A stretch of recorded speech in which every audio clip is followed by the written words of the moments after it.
السلام علیکم۔ کبھی کبھی مجھے لگتا ہے یہ زمین ہم سے کچھ کہنا چاہتی ہے۔ جب ہم آسمانوں میں اڑتے ہیں، جب خلا کو چھوتے ہیں، جب سمندروں کی گہرائیوں میں جانگتے ہیں تو ایسا لگتا ہے کہ وہ خاموشی سے کہہ رہی ہو، تم پہلے نہیں ہو۔ ہاں، تم پہلے نہیں ہو جو خود کو بہت ترقی یافتہ سمجھتے ہو۔ تم سے پہلے بھی لوگ تھے جو تم سے زیادہ طاقتور، زیادہ علم والے، زیادہ تعمیر کرنے والے تھے۔ انہوں نے وہ کچھ بنایا جو آج بھی تمہارے لیے ایک معجزہ ہے، لیکن آج بس ان کے آثار رہ گئے ہیں، پتھروں میں، ریت میں یا سمندر کے نیچے۔ اگر یہ زمین ہم سے ایسا کچھ کہہ رہی ہے تو بالکل ٹھیک کہہ رہی ہے، کیونکہ جب ہم زمین پر موجود ہزاروں سال پرانے کنڈرات دیکھتے ہیں، جیسے مصر کے صحرا میں وہ عظیم پیرامڈ جو ہزاروں سال سے کھڑے ہیں، ہوا، طوفان، بارش کچھ بھی انہیں مٹا نہ سکی، لیکن بنانے والے کہاں گئے؟ کیا وہ زندہ ہے؟ کیا ان کا نام باقی ہے؟ نہیں۔ اور مزے کی بات یہ ہے کہ ہمیں آج تک یہ نہیں پتہ کہ یہ بنائے کیسے گئے۔ پھر موجودہ عراق کے شہر بابل کو دیکھو، جہاں کبھی علم فلکیات اور ریاضی کی بنیاد رکھی گئی، جہاں جھولتے باغات آسمان سے باتیں کرتے تھے، آج وہاں صرف مٹی ہے اور چند ٹوٹی دیواریں۔ پھر موہنجو داڑو، ہماری اپنی زرزمین کا وہ شہر جہاں نکاسی آپ کا ایسا نظام تھا جو آج بھی ہمیں حیران کرتا ہے، لیکن وہاں صرف خاموشی ہے، ریت میں دفن کہانیاں جنہیں صرف ہوا سن سکتی ہے۔ اور وہ ماچو پچو، پہاڑوں کی چوٹیوں پر بسا ہوا شہر جو بادلوں کے درمیان بھی اپنی عظمت سنبھالے کھڑا ہے، جیسے دنیا سے کہہ رہا ہو میں باقی ہوں مگر میرے لوگ نہیں۔ پھر وہ زیرآب شہر جہاں پتھروں کے راستے، ستون اور مندر اب بھی دکھائی دیتے ہیں۔ کبھی یہ شہر زندگی سے بھرپور تھے، لیکن جب زمین ہلی، سمندر نے سب کو مٹا دیا۔ ان گزرے ہوئے لوگوں کی حقیقت قرآن بہت خوبصورت انداز میں بیان کرتا ہے۔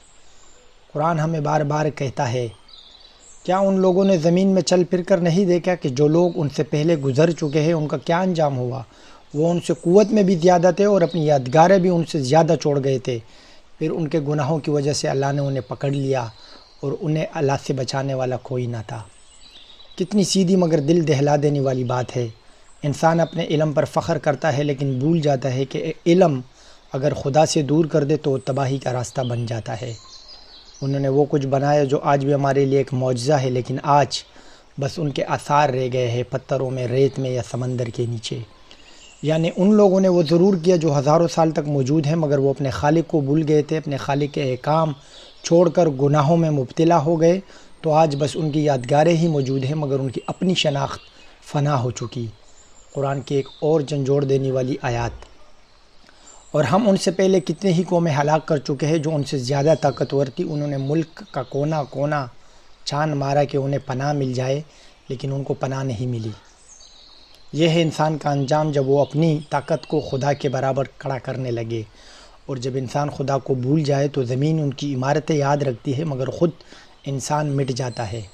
اسی موضوع پر ایک حدیث ہے، نبی کریم نے فرمایا، دنیا سبز بھی ہے اور میٹھی بھی، اور یقیناً اللہ تمہیں اس میں جانشین بنائے گا تاکہ دیکھے کہ تم کیسا عمل کرتے ہو۔ یعنی ہم سب امانت دار ہیں، علم کے، طاقت کے اور نعمتوں کے۔ اللہ دیکھتا ہے کہ ہم ان کا استعمال شکر میں کرتے ہیں یا غرور میں۔ تہذیبیں بنتی ہے، نکھرتی ہے اور پھر مٹ جاتی ہے، لیکن قرآن ہمیشہ رہتا ہے، کیونکہ قرآن کائنات کے مالک کی کتاب ہے۔ وہ ہمیں یاد دلاتی ہے زمین پر غرور نہ کرو، تم سے پہلے بھی بہت آئے، بہت گئے۔ آج ہم ٹیکنالوجی کے عروج پر خود کو سمجھتے ہیں، لیکن ایمان کے زوال پر ہے۔ ہمارے پاس ہر چیز ہے سوائے اس احساس کے کہ یہ سب عارضی ہے۔ اس دنیا میں بہت آئے، بہت گئے، کچھ نے خالق کو پہچانا، سچ کو پہچانا، کچھ نے نہیں پہچانا، گمراہ ہوئے۔ اگر ہم نے انہی راستوں پر چلنا شروع کر دیا جہاں غرور، ناانصافی اور خدا فراموشی ہے، تو شاید آنے والی نسلیں ہماری کنڈرات دے کر کہے گی وہ بھی ایک تہذیب تھی جو کبھی تھی۔ لیکن اگر ہم نے اپنی ترقی کو، علم کو بندگی اور ایمان سے جوڑ دیا تو ہم مٹنے والوں میں نہیں بلکہ مثبت نشان چھوڑنے والوں میں ہوں گے۔ ہم نہ صرف زمین کو آباد کریں گے بلکہ آخرت کو بھی روشن کر لیں گے۔ اللہ حافظ۔